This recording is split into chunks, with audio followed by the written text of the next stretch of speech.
warhooy iga qaado fariintan iga qaado wallaahi oo bilaahi oo talayna qasaadeen iga qaado fariintan aaway kii walwalaayay aaway kii walwalka hayay aaway wallaahi oo bilaahi oo talay fariintan ku dhaafin ma sha Allah tabaarakallah. Assalaamu calaykum waraxmatullaahi tacaala wabarakaatuh. YouTube channel-kana ka daawaneysaan waa Soomaali Jawtoni kow sida muuqaalka iyo title-ka ka aragteen waxaan idin wadaagayaa fariin aad iyo aad u muhiim ah. runtii muuqaalka ka soo horeeyay aan ugu hadlay gantaalka iyo meesha ku soo dhacay iyo wadamada lagu sheekaysan runtii muuqaalkaas wuxuu ahaa muuqaalkii runtii ebed ugu fiirsashada badneed. fiirsashadiisna waxay gaarayeen 146 ay gaarayeen 146,000 hadday ku fiirsato maxaa sugaysaa marka adiga fadlan adiga daa soo fiirsan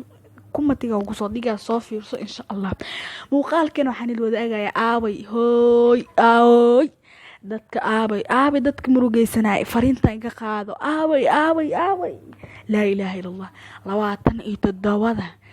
bishan wallahi jaanis weyn waayay ku dhaafin adabay ku dhaafin salaada oo habeenka saqdhax loo soo dhaco yey ku dhaafin adaba waa ku sheegay waxba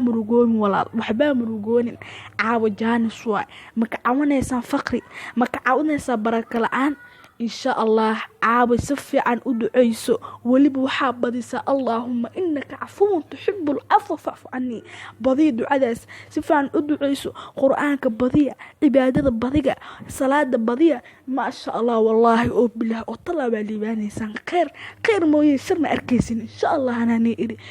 leelatul qadri mani daafin naftana waxa u sheegtay runta u sheega naftaya waswaas iyo waxa iska dhaafa cibaadaystani diirahay yeeni daafin wallahi laati todoba jaanis weyn waa yeeni daafin videoga ayaa intaas ugu tala galay. Assalaamu calaykum.